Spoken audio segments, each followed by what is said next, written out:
Kali ini kita akan mengisahkan tentang kisah seorang jurnalis yang bernama Sarah Price. Dia memutuskan masuk Islam usai tersentuh kumandang azan.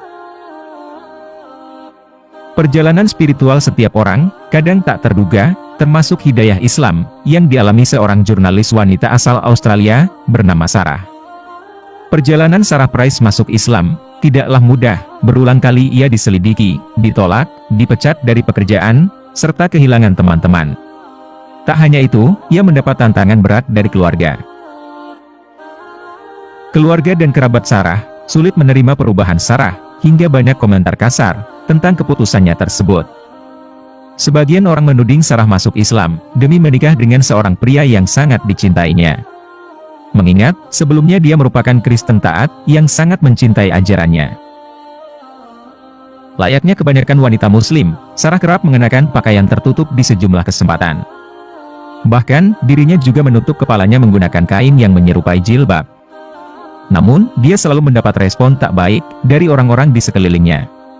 Sarah Price menjadi mualaf, usai merasa tenang saat mendengar lantunan azan. Hidayah Islam yang didapat Sarah, bermula saat dia datang ke Malaysia, untuk menjalani pertukaran pelajar.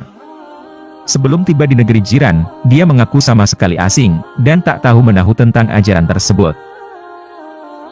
Bahkan, pada suatu momen, Sarah mengira Islam merupakan ajaran yang jauh dari peradaban, dan terkesan tertinggal. Namun, asumsinya tersebut berubah drastis saat berkunjung ke Malaysia, dan bertemu wanita muslim yang taat beragama Islam, namun memiliki pemahaman global yang baik. Sarah sejak itu mulai tertarik dengan Islam, dan pelan-pelan makin mendalaminya. Saat pertama kali Sarah melangkahkan kaki ke suatu masjid di Malaysia, dalam sekejap, dia merasa tenang dan damai. Kumandang azan, yang dikumandangkan imam masjid, berhasil menyentuh relung jiwanya. Suara azan meluapkan perasaan yang tak pernah dia rasakan sebelumnya.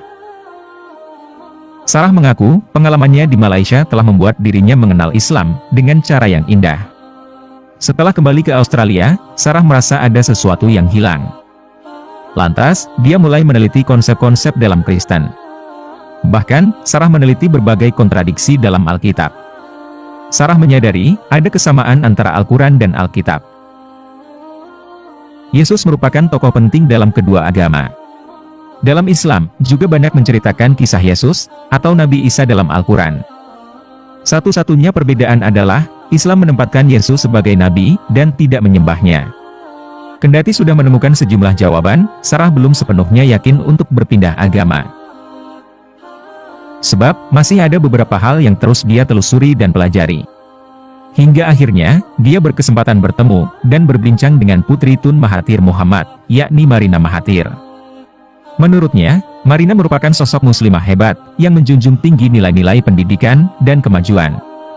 Pertemuan tersebut, yang kemudian membuatnya percaya, bahwa wanita muslim tak selayaknya diremehkan. Marina sendiri, pernah mendapat gelar, UN Person of the Year 2010. Dia juga merupakan tokoh Sisters in Islam, penulis, sekaligus pendukung hak-hak perempuan. Pada akhirnya, Sarah sepenuhnya menyadari bahwa menuju jalan yang benar tidak selalu mudah. Namun, terlepas dari betapa sulitnya masa-masa itu, Islam membawa rasa damai yang luar biasa dalam hidupnya. Rasa damai itu berhasil membuat Sarah lebih tenang dan nyaman. Dia merasa mendapat pemahaman baru, yang jauh lebih besar daripada yang pernah dia pikirkan. Itu salah satu wawancara terpenting yang mengubah hidup saya, tambah Sarah. Keyakinannya pada Islam kian mantap. Yang bisa saya katakan, saya menemukan kedamaian bersama Allah. Saya tahu saya tidak pernah sendiri dalam setiap sujud saya. Benar, bahwa sesungguhnya, sesudah kesulitan itu, pasti akan ada kemudahan, kesan perempuan Australia itu.